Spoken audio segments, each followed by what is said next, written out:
Hi, welcome to the walkthrough of Lesson 2. This lesson is the foundation for how our students will read and construct data story for the rest of the curriculum. Our main goal for this lesson is to introduce students to data visualization and help them move from just looking at charts to analyzing them using an analytical framework called DPV, which stands for Domain, Purpose, and Visual. The next four slides are your hook. We start with some daily examples to show that data is everywhere. And then we can use the apps that students might be more familiar with, TikTok or any other short video social media platform. This serves as a great follow-up to the data storytelling activity.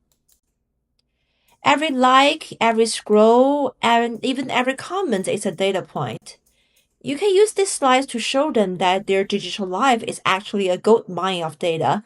Many people are collecting and utilizing the data to help themselves make better decisions, such as what content can attract more likes. This kind of examples will make the abstract concept of data feel more personal and real. The next few slides define our terms, and we can keep this part snappy as we want to go straight to the activity. And now we move into the Count the Nice challenge to show students the importance of data visualization. Give your students some time to let them feel the frustration of trying to find the nice manually. And then you can hit them with this slide. Suddenly the nice are obvious. This is where you explain that our brains are better at interpreting information when it is presented in a more organized way with visual patterns. A simple change in the visual design can help you understand information in a much easier way. The next slide shows several different ways to visualize the same data. And the point here is not to teach the specific chart type yet, but to show the structure creates clarity.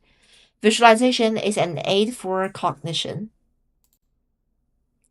By this time, we can give them the formal definition. And we can use the metaphor of Lego bricks to show how data visualization organizes chaos into meanings. And then you can prompt the class with how to actually read a chart. This leads to the core of the lesson, the DPV framework. We designed this framework in 2024 with data visualization researchers, learning scientists, and K-12 teachers. The next four slides focusing on domain. It is about the topic the visualization addresses. The most important concept here is convention, which is the unspoken rules or established practices the target topic is utilizing. For example, in US election data, red usually represent Republicans and blue represent Democrats. In weather radar, a shift from green to yellow to red indicates increasing intensity. And also on these maps, north is almost always up. In stock market, green means the price is up, while red means it's down. These are the conventions the audiences already bring with them, and you can emphasize to your student that if you mess up with these conventions in your design, your audience might be very confused as you are going against their prior knowledge.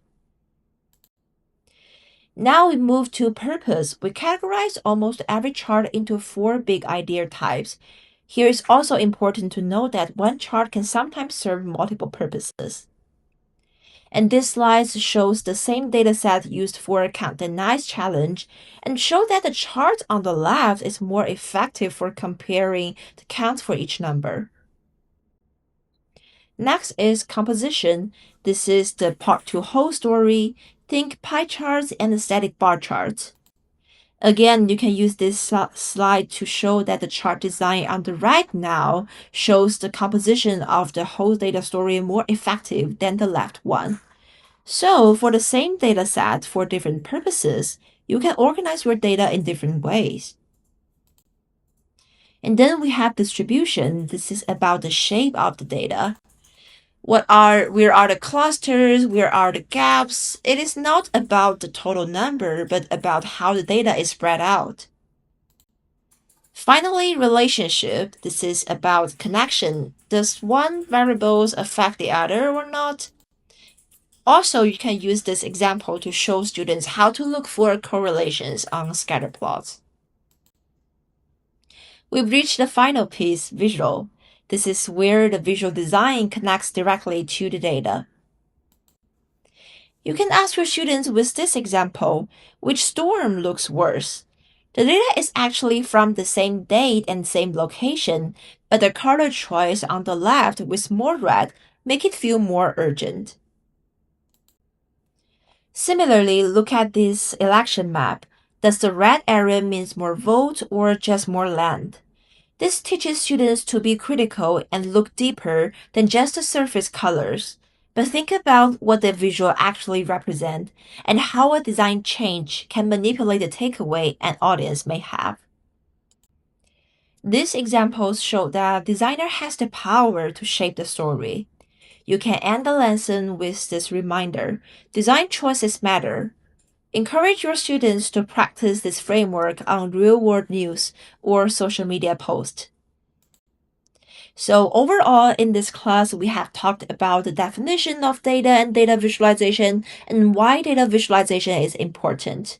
We also talked about the DPV framework students can use to interpret and create a chart. This framework will be used for the rest of the curriculum. So that's all for this video. Thank you for watching and have a great lesson.